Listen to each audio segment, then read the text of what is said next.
I come from the University of Manchester, and in case you don't know where Manchester sits, so it's somewhere in the center of England, and we have quite a history of developments in the area that we're very proud of, ranging from being the origin of the Industrial Revolution, also the suffragette movement. So we were in the introduction, it was indicated I was directing the Christabel Pankhurst Institute. So Pankhurst, the Pankhurst family were driving a lot of the suffragette movement, but also the development of the baby, which was the first computer that was developed, so more close to computer science. And that was one of the reasons that also attracted Turing to the University of Manchester. And there is a distinguished list of about 25 Nobel Prizes as well in the university. So there's a lot of activity in that domain. In the Christabel Pankhurst Institute is mainly focused on health technology, research and innovation.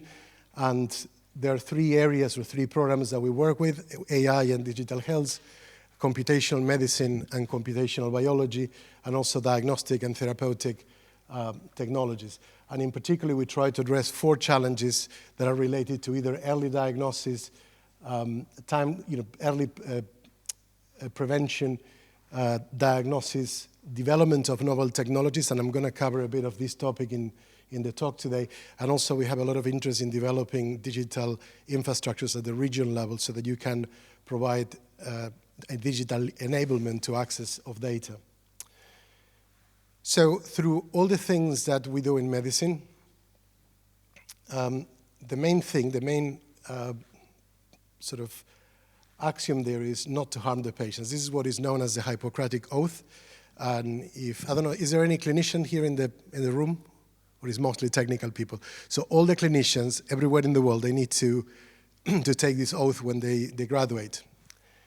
But let's look at what is happening at the moment and see whether, as a system, this is what is happening and what we can do as technical people to support this. So if you develop drugs or if you develop any medical device, there are safety and efficacy considerations that are important for regulating those devices. And essentially, all the regulators, the FDA, the European Medicines Agency, and all the national agencies, they need to answer for every product, whether it's a drug or a device, is this device safe? And is this device efficacious? So does it bring more harm than benefits? And is it more beneficial than whatever is out there in the market already? And you may think, well, this is not for us, computer scientists or engineers, but it is, because software is a medical device as well.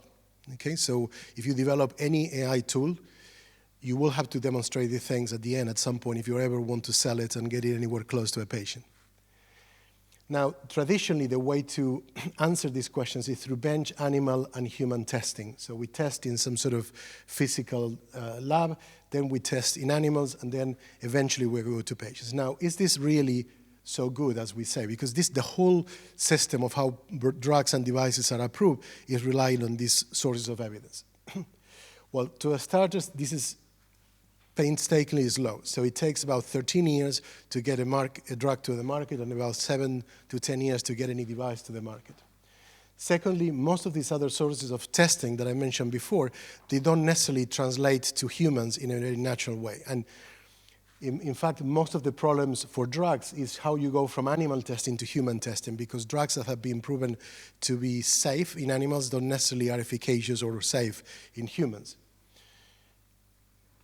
And just to give you examples that they're not safe, these approaches, or they are not guaranteeing safety, there is a study called the Implant Fuzz, which was a journalistic study that demonstrated over a period of 10 years that there was 1.7 million people with serious adverse effects in these 10 devices that were studied over a 10 years period in the US, and 83,000 deaths.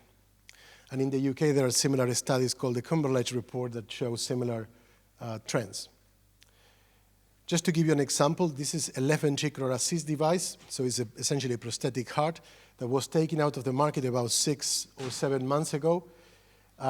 This device, which is from Abbott, a company, led to about 273 injuries and 14 deaths. And you may say, well, this is this company that has a problem. Actually not. Every company in this sector has genuinely similar challenges. So this is the first 6 months of 2024 alone, there were 49 recalls. A recall is when a device has a major adverse effect and you need to basically take it out of the market. So one wedge here is 1 recall. This one is 4 recalls. And I put on purpose the companies in very small numbers, in names, so that you don't necessarily see which companies there are. But the point is there is all of them, or many of them. Okay? And just to close down, bringing to the market a complex therapeutic device is a 54 million endeavor, in addition to be a 7-year endeavor. And this is with a very large margin of range, depending on the type of product. And this is if you get it right first time. Because in reality, most of these products, you need to get it wrong several times before you get it right. And effectively, what is called the capitalization cost is about 10 times bigger than this number in the first place. So one of the things that makes me wake up every morning is to say, okay, how can I get this 500 as close to the 5,400, and how I can get this 54 million as close as possible? You know, if we can halve it, that would be great. Okay, so that's why devices are so expensive. It's not because the material in the devices is expensive. It's because you're rolling into the sales price all these failures that you had before, right? And the question is, can we use AI and machine learning and similar techniques to actually do this anywhere better? The thing that actually, so I'm an engineer by training. One of the things that really hurts me a lot is to see that if you look at what are the top 5 FDA. So FDA is the Food and Drug Administration, is a regulator in the US. That is the primary regulator worldwide. So the primary source, from the top 5 sources of failure of devices, the top one is actually engineering design. So if this was an automotive company, an aerospace company, a manufacturing company, you will fire the whole engineering department and start all over, right? Because it's not going well. So how do we translate the first do not harm into what I think simulation first? Can we test on simulations what we do before we go and do anything in real physical or on the human world?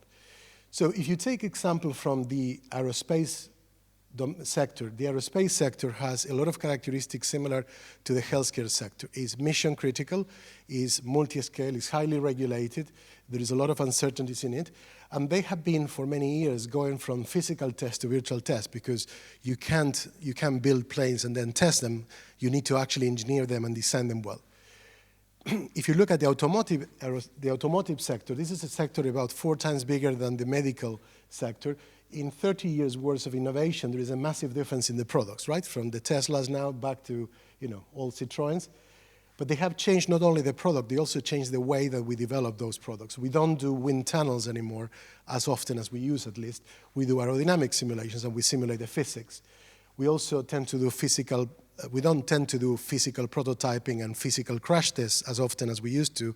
We tend to do more and more virtual prototyping and virtual simulations of crash tests. And we are getting more and more using AI in autonomous driving. Now, my question was a number of years ago is why cannot we do the same thing with medical devices? If I show you 10 years worth of development in devices for what is called brain aneurysms, and we'll go back into that later in the talk, I see still a bunch of wires. Not a lot of difference even in the materials. We still have 20% complications rate, 3% death rate in this therapy, and we could simulate very much the same way that we do it with the aerospace or other sectors. So why don't we do this on a regular basis? So this is basically what computational medicine, my chair in Manchester is about, is the use of engineering, computer science, and math principles to develop, to understand better the diseases and also develop better therapies. And in-silico or in computers, technologies as a counter for in vivo, in vitro, in situ sort of testing is the use of computer-based test and trials testings with very detailed prediction models with the objective of developing highly controlled scenarios where we test those medical interventions in situations which are very similar to the ones we will observe down the line in real deployment of these technologies. And there's a number of recent documents that have shown why this is important, and you can go in if you have more interest into those.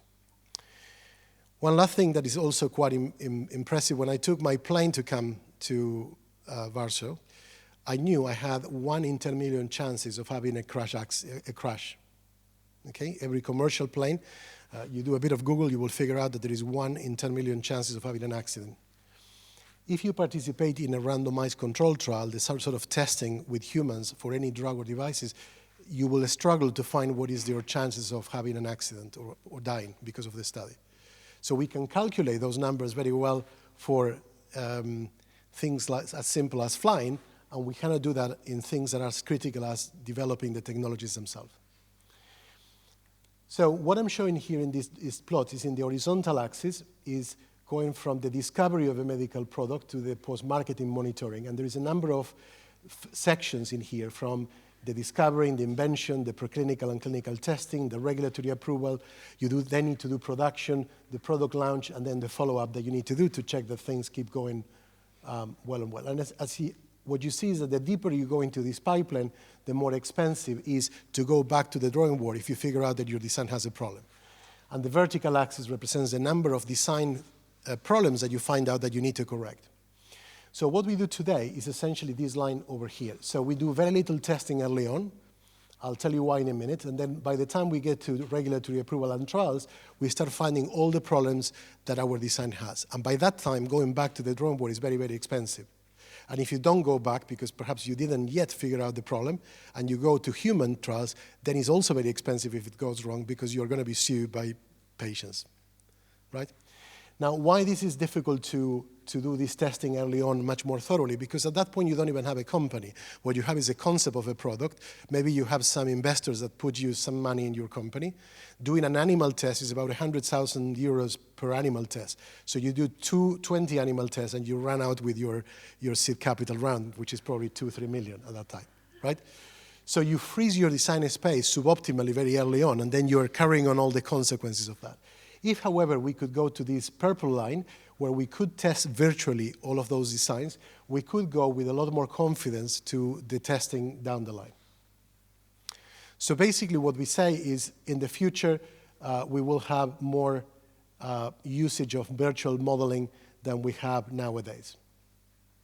Now, we also don't suggest that this virtual testing will completely replace or eliminate the need of human trials. You will always need to do, at least in the foreseeable future, some testing in humans that is confirmatory of your virtual assessment. But the point is, we want to go there only with those products that through simulation couldn't be discarded as being safe and being efficacious.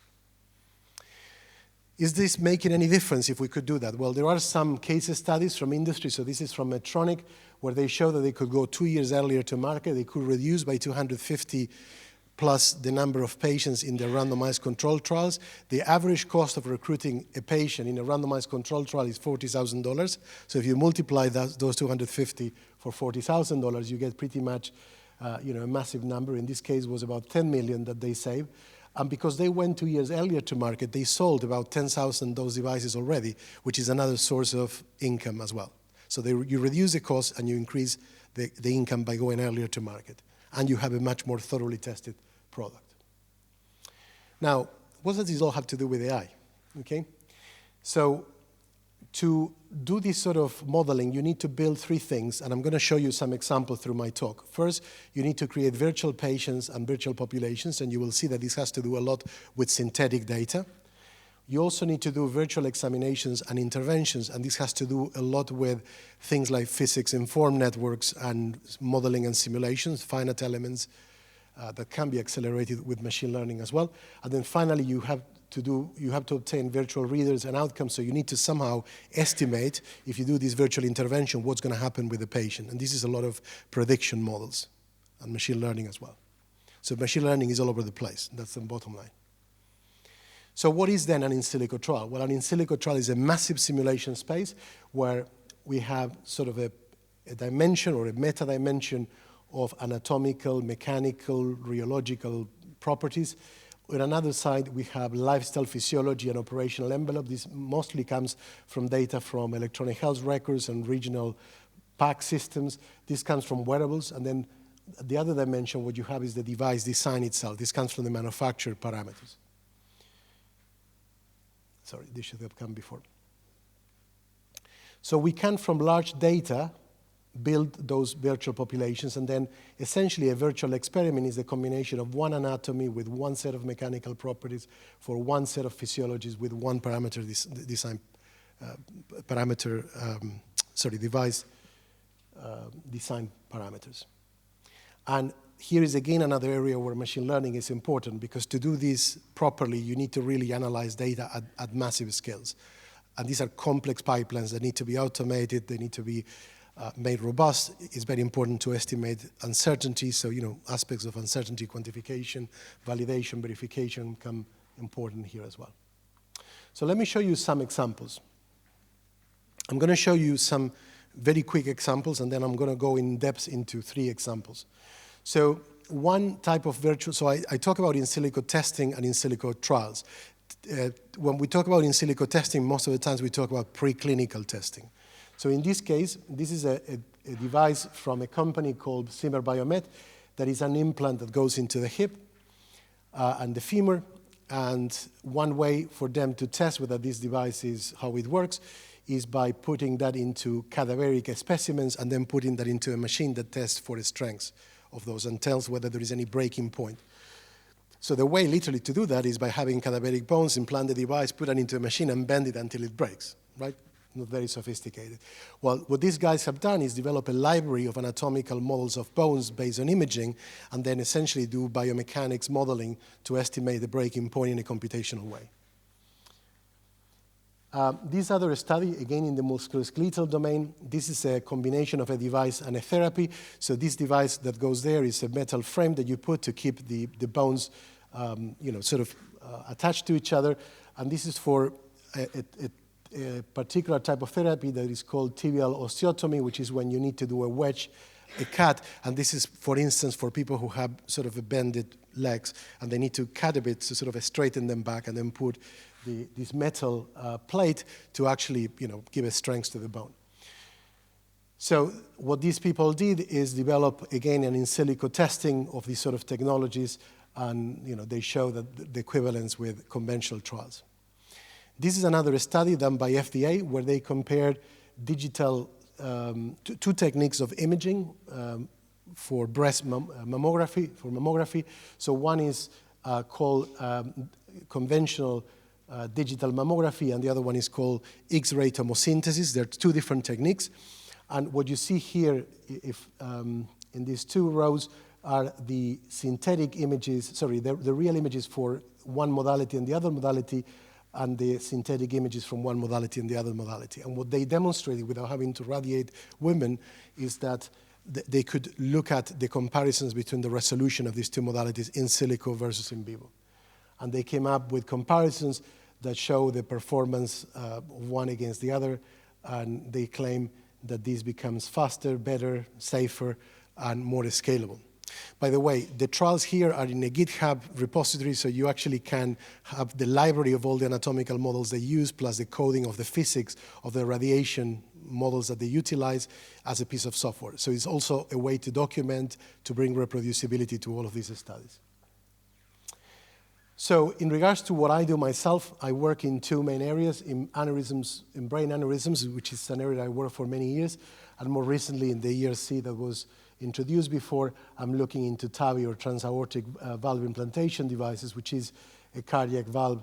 I'm going to talk only a bit about this. Most of the talk will be on the first one, where we have done a lot more work.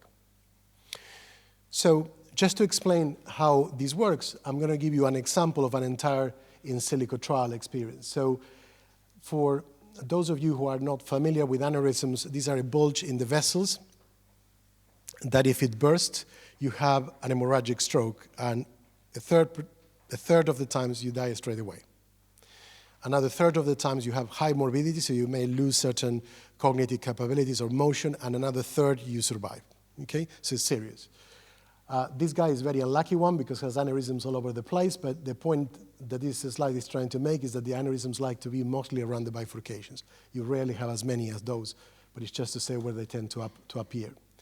And there is different therapies for this. One, the traditional one is called clipping. It requires craniotomy, so you reopen the skull, put a clip at the base and put it back, and as you can imagine, that is a very invasive therapy. And then you have what I call the plumbing ways, which is you go through a small incision in the groin and you go through minimally invasive surgery under imaging guidance all the way to the brain. So you're manipulating, or the intervention is manipulating through your leg, but putting you a small device in an area that might be 2-3 millimeters on diameter.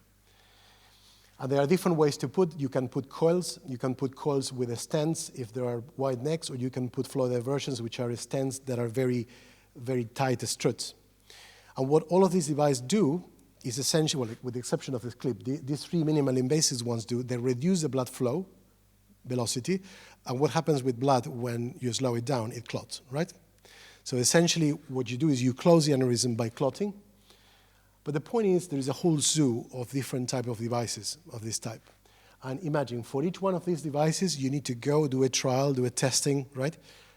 And wait for 7-8 years, then get into the market. And some of these devices will be very successful and will stay in the market maybe for 10 years. But some of these devices will only stay for 3 or 4 years because something new will come and they will be rendered obsolete or not useful.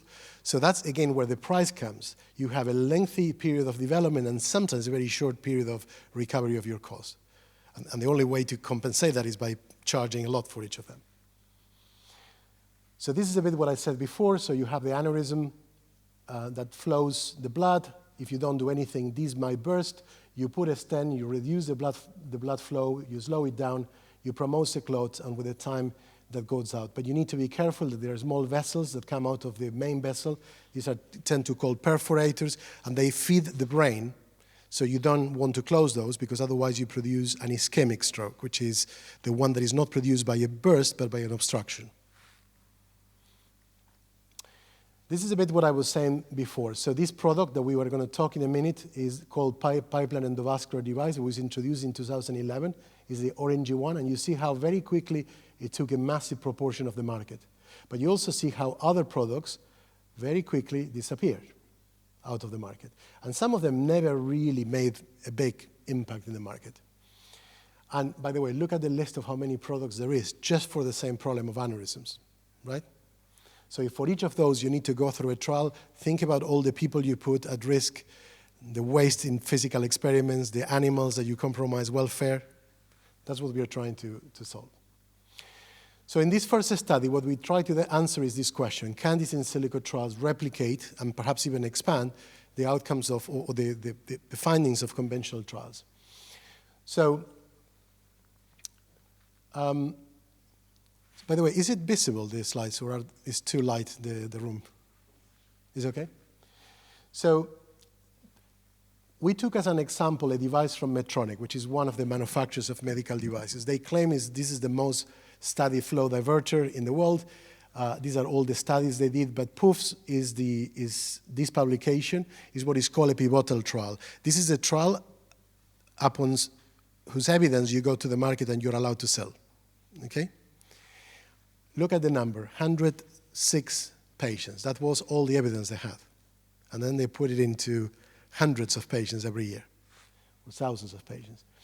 This is for large aneurysms. Then for small aneurysms, they did Premier, which is another study, another 150 or so. And then there was another study, Aspire, that is a registry. So you do that after you already went to market.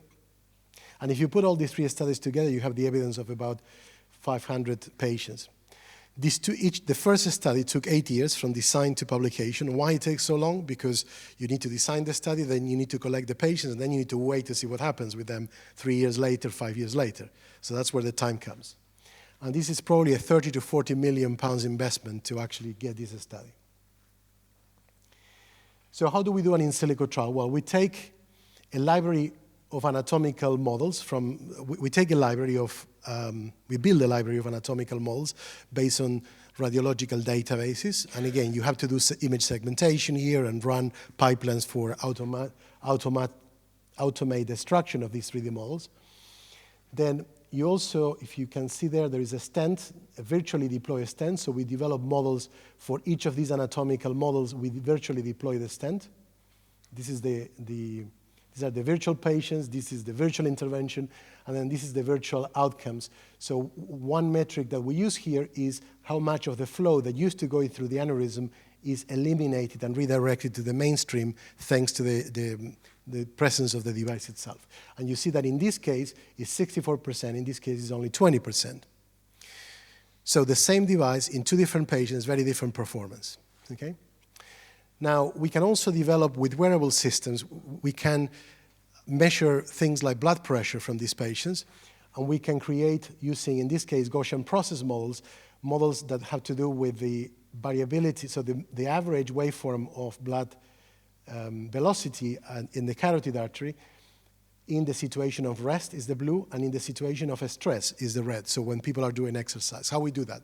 Because we measure them for 48 hours with a Holter system, and then we have basically time series, and we can create, again, Gaussian process models of those, and you can look at the situation where they're most active and exercise and when they're more relaxed.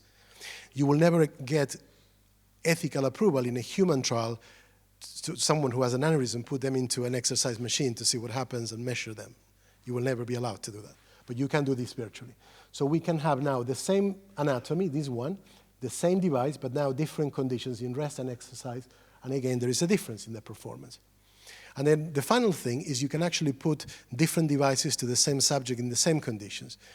In a human trial, you cannot put two devices to the same subject, because once you put a device to one, that person is no able to take a second device anymore. And that's why you need to do randomizations. The way these studies are called is randomized controlled trials. So what you do is you say, okay, let's do a study with all of you. Those guys sitting that side, we will give device 1. These people sitting this side, we will give device B. And then we'll see what happens. Now, it's very difficult to do one such a study if the device that we are giving this half of the people is the current standard of practice, and we know roughly works well, and the device that I'm going to give you, we actually don't really know what's happening fully. Because who of you would like to take that device, right? Now, when you do simulations, you don't have that problem. You can put every device to every subject and do head-to-head comparisons. And why you need randomization? Because you need to be able to make a statistical inference without having the problem of, having, for instance, let's say if we give all the people who are below 22 years old one device, and everybody above 22 years old the other device, you will never know whether the problem is the device or the age, right? So you need to decouple from any other statistical consideration. So we did this study, and we published that in one of the Nature journals a few years ago. And I'm going to show you roughly how these pipelines work. So you start, so it's called FDPAS, the trial. So you need to create a library. In this case, we started with a library of about 800 subjects, but when you put inclusion and exclusion criteria, so these an inclusion and exclusion criteria are conditional. So you say, well, we don't allow in this trial women who are pregnant, for instance, is a typical characteristic. Or we don't allow patients who have certain conditions that we know are problematic. So those inclusions and exclusion criteria makes that you need to start with a very large population to then, when you apply all of those, remaining some decent numbers. So we ended up with 82, more or less, cases. And this is a study, and these are the conditions for all the other studies that I mentioned before. And we work with an epidemiologist that actually confirmed us that we were statistically exchangeable groups. Then for each of these subjects, we need to create a physiological variable, physiological conditions, and you create this space that I was mentioning before, and each of those points corresponds to a digital twin or a virtual patient. Then for each of those, you need to virtually simulate the deployment of the device, which again is an algorithm where you can use machine learning. I'm going to show some of the examples of machine learning, but not all of them, but it's everywhere. Then you need to solve the physics. So these are the Navier-Stokes equations, which are the equations that govern the blood flow. And what I'm showing you there is particle visualization. So we solve the flow, and then we put particles at the beginning, and we let them drift through the blood flow. And what you observe here is that the particles in the area where there is the stent take longer to wash out than in here, because the flow is slowed down. Okay?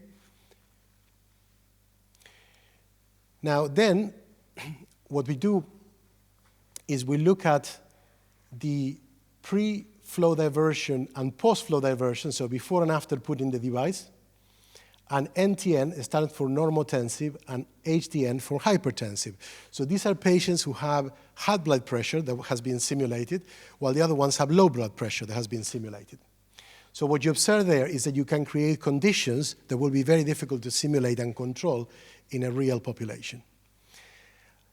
Now, this is simulating the physics, is the blood flow, but we can also simulate the biology and the biochemistry. So in this case, these models here, what we are simulating is the amount of clot that has been created in that aneurysm because of the slowing down of the flow. And clotting is a sort of biochemical reaction. It can be modeled as a biochemical reaction on top of the fluid dynamics. Okay? So one of the things you observe here is that this particular patient that has a side branch, if it's hypertensive, it will end up creating a clot into the side branch. You don't want that because that clotting will produce an ischemic stroke. And this, in the normotensive case, the clot is formed without bothering the side branch. And we'll come back to that because that's an interesting complication potentially. So we did a comparison of the 3 trials that we studied before. So for one of the trials, we had 6 months, 1 year, and 5 years results. And if you look carefully, at least the acute response, so the most immediate response is about 75% in all 3 studies. What we show is that if you do the average of these 2, you get 75%, which is what you have in the other ones. But if you do all the patients normotensive of all the patients hypertensive, you can have 15% difference in the response of this device. So the physiology of the patient is almost as important as the device itself. And none of these studies looked into hypertension because with 100 patients, if you start dividing hypertensive and normotensive, basically you have 50 data points to do a regression or an statistical.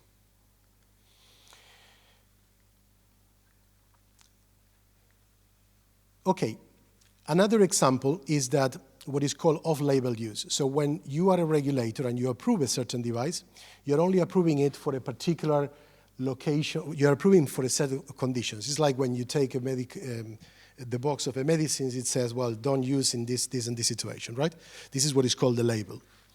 So this device that I was explaining before has only been approved for this segment of the brain circulation, but not for what is called the posterior communicating artery. So that's an off-label use.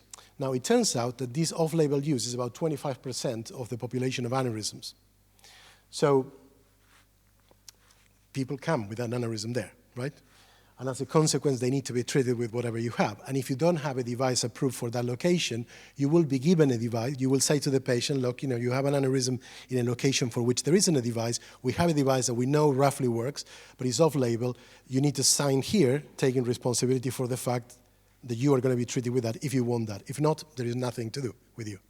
And if you were a patient, probably you will try to sign because you will want to be treated. But then there is, again, no evidence for you.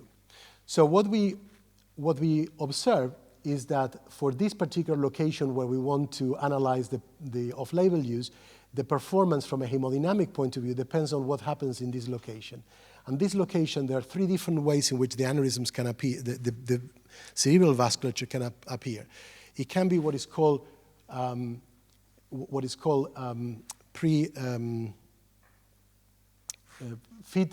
non-fetal variant. This is the variant that is most typical in white people. And then you have fetal and partially fetal variants, which is when there is no segment here or the segment is hypoplastic, so it's small. And this is most prevalent in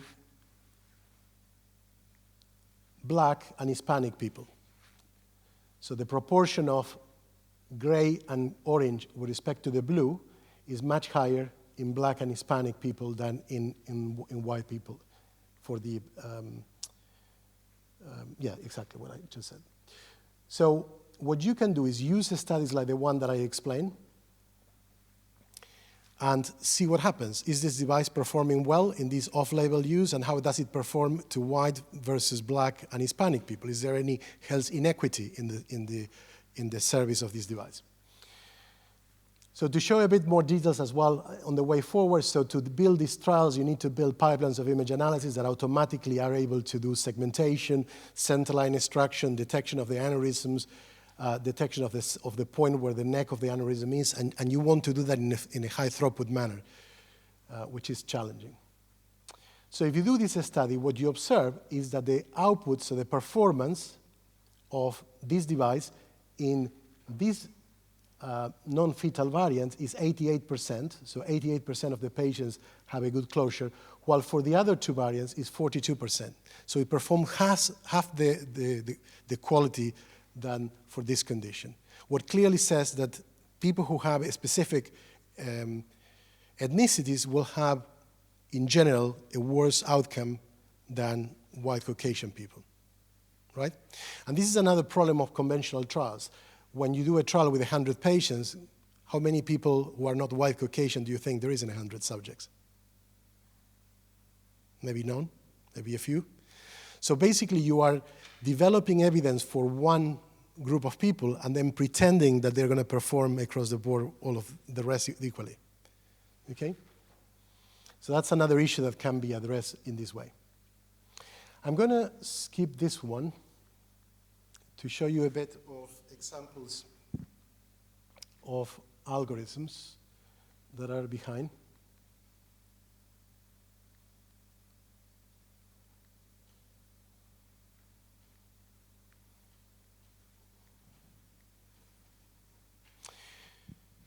So I'm going to show you now, to conclude, some of the algorithms that are behind, just to give you an idea about, I wanted to start with why we bother, and I want to explain now how you do it, some aspects of it.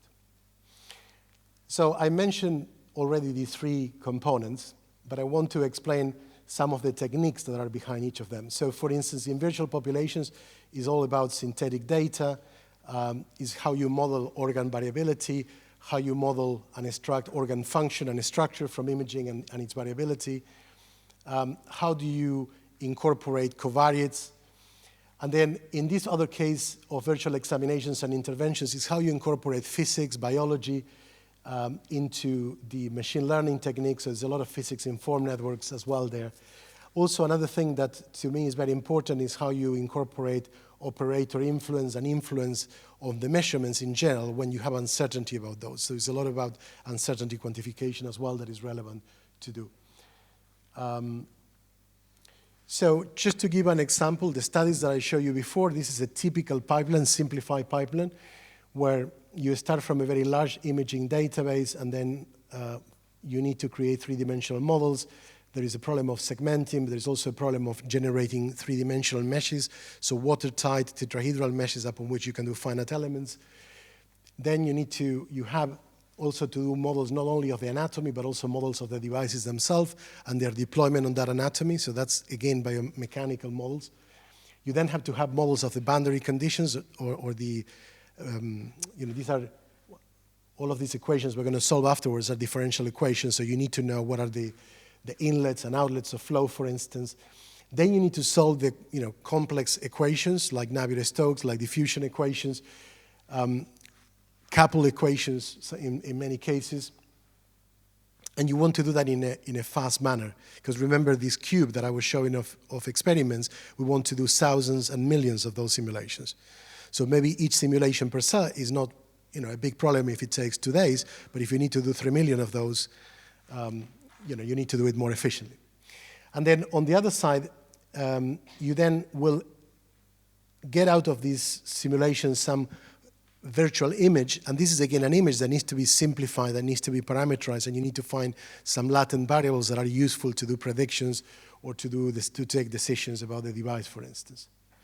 And something that I'm not mentioning here is, these are just some of the publications, but probably this pipeline has 50 journal papers behind, with also the validation of each of the steps before you can actually do that. I talk about segmentation. So segmentation is challenging in many ways. So we have to deal with different imaging modalities. So for instance, in the case of aneurysms, we work with angiographic scans, which can be good resolutions, like cubic resolutions of 0.2 millimeters.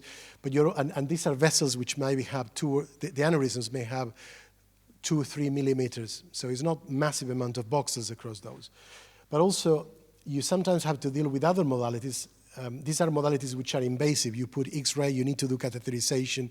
If you want to have non-invasive modalities like time-of-flight MRA, then the resolution is worse, but also is not isotropic. So how you deal with these images to create good quality meshes to do finite fluid dynamics when you have poor quality. So to give an idea about the level of the resolution, sometimes we have kissing vessels, so vessels that are so close to each other that you cannot resolve them or separate them. Sometimes you can have missing vessels, vessels which are so close to the resolution of the imaging that you simply cannot segment them properly, and you need to do super resolution techniques, for instance, using machine learning or deep learning as well.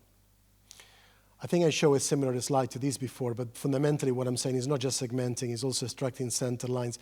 It's also doing basic things like if I give you this vessel, which are the inlets and the outlets? So I know that this is the inlet, so the flow comes from this side and comes out this side. But you need to make a computer do that, and it works when there are two outlets, three outlets, whether the aneurysm is in one position or another position, and it needs to be done in such a way that you don't need to do it manually, because if you want to do this in several thousands of anatomical models, there's no way you do it manually. So we developed techniques to do some of these steps, so machine learning and deep learning techniques to do segmentations. Here, one of the problems is the supervision of these methods. These angiographic scans are very, very big in size, and you will never get a clinician doing a manual annotation for you. So sometimes what you get is an annotation in a particular bounding box or region of interest, and you need to do extrapolation to what happens elsewhere. And as I said, you need to do lots of validation of these methods to demonstrate that they are genuinely accurate and reliable. You also want to do segmentation of the aneurysms with respect to the rest of the vasculature. So in this case, what you're doing is you're segmenting voxels of a surface with respect to the rest of the surface and doing automatic labeling. And you do that not just for the aneurysms, but for the full circle of Willis. So this is called circle of Willis. Is a system that we have in our brain, and most of the aneurysms are in all of these bifurcations. This is quite a smart system that Mother Nature created in our head, so that if you have one of these vessels is blocked, you get contralateral flow through other parts of the brain, and your brain doesn't get, you don't get that. So what we do here is, the question here is that each of these segments has a name, and if you know the name of the segment, you know what is the typical inlets and outlets of flow in each of them. So if I give you a circle of Willis that is not annotated, how you give the labels for all of the parts, so I know what to do with the boundary conditions, for instance. So this problem is a problem of graph matching, where what you're doing is you have some sort of template with all the names, and you're trying to do a graph-to-graph match to then copy the labels from one to the other. Now, that would be easy. The problem is there is about 11 variants of that graph. So the brain, there is 11 ways of being normal. There is not all the same. Some, I mentioned before, some of them lack a particular segment. So what you need to do is a one-to-many graph matching. And then the other thing is, if your segmentation is incomplete because you did an error in the segmentation, you need to be able to do graph matching one-to-n under partial information. Okay? And then you put a color to each of the labels as a way to say, what label they were. I want to show you a couple of other things. So I mentioned about the wearables. So why this is important? Because the way we normally do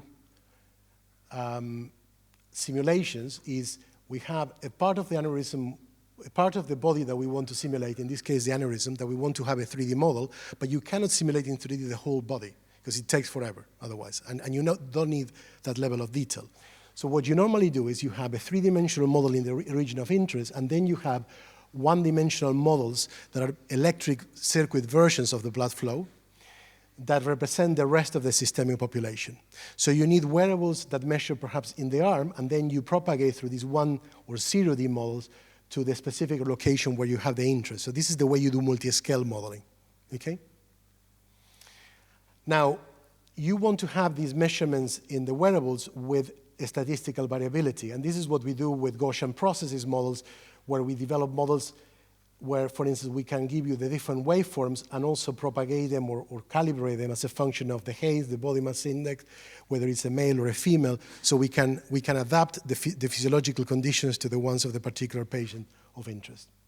And then what you can do is a same patient in different stress levels or different patients that represent characteristics drawn from the distribution of that population.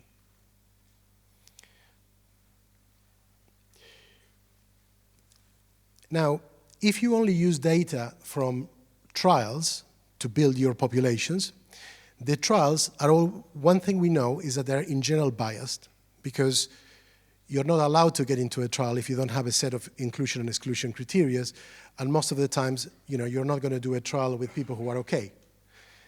So you make a lot of selection bias in choosing who is part of the trial and who is not. And sometimes what you want to know is whether a particular device can work in a much wider prescription.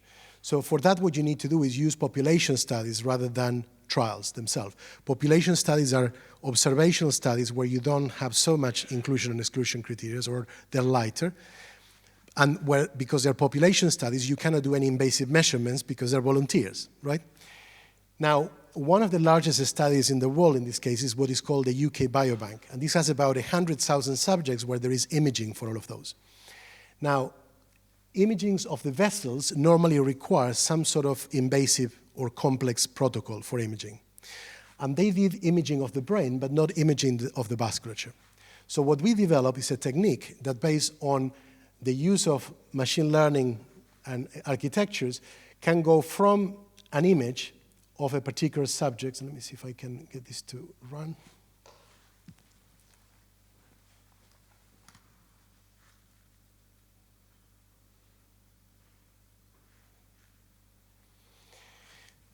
So one of these images is the image of a particular patient. The other image, the angiographic image of, say, Mr. X. And the other is the non-angiographic image of Mr. X that, using machine learning, we have done synthesis of the angiographic scan. Okay? So essentially, we have produced virtually the angiographic scan. And even if I leave you for a while, I think you will struggle to figure out the difference between these two. So this is essentially a Turing test. This is actually the synthetic one, and we've done this as a way to produce data that is not available otherwise. And I'll save you, but there's a lot of work that we've done in terms of validating this and demonstrating that the ground truth, so this is the real segmentation from the real image, and this is a segmentation based on the synthetic data. You will hardly see any difference between them. And we looked at from a geometric point of view, but also from a fluid dynamics point of view, that they're indistinguishable.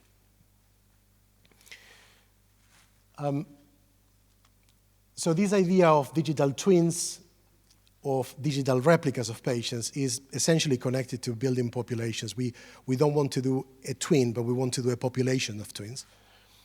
And if I show you examples in cardiac applications, you go from the images to some sort of three-dimensional models, in this case to build a model of the aortic root where we want to test valves. And then you can essentially run a simulation like we show on the brain, but for the heart in this case. Now, these digital twins assume that for every subject in your training set, you will create a digital replica of this guy. So in principle, there is a traceability from end to end if you want it.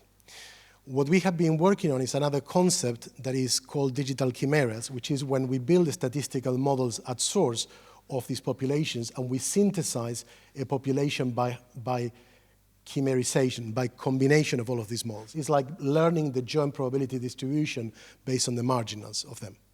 Okay? So if you do that, and we call it chimeras because basically you're piecing together different sets, the idea is that while these subjects may be different to these subjects and may be different to these subjects, they all come from the same distribution. They are different samples of the same distribution. So why this is important? Because sometimes, sorry, something has happened there with the images. Sometimes what happens is that you have certain parts of an organ, say the heart, where you see better in CT or MR, but some others, say the valves, you see the better in echo. And the question is how you piece them all together to build a full model that has all the parts when you don't have a single subject that has been imaged with all the parts, right? So again, you can do with advanced AI algorithms ways to do joint latent space learning. So essentially, you learn the joint latent space based on multiple vistas that you have of the data. And if you do that and you then do it multi-object and you need to make sure that all of these different pieces piece together nicely and smoothly, you can build virtual populations of the heart. So these hearts are not connected to any subject data set. They are synthesized by models that we only have one of these 4 colors, each of them. Okay? So again, we've done a lot of validation where we show that they are that both from the point of view of generalization and specificity, but also from the point of view of the clinical parameters of interest, of volumes and masses, they are statistically accurate and correct. And what we are also doing more recently is using diffusion models to actually do them also conditional, so that what you can do is to say, look, I want to synthesize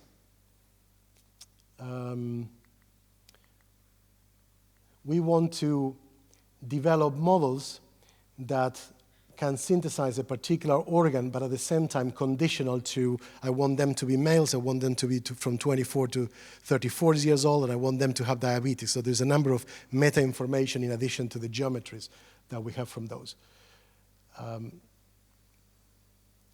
And basically you can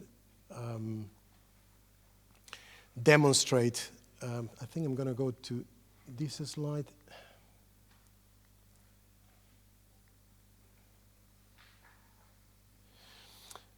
So each of these columns represents a different parameter of the heart. The right atrial volume, the left atrial volume, the right ventricular volume, left ventricular mass, and the annular size, the annulus of the aorta size.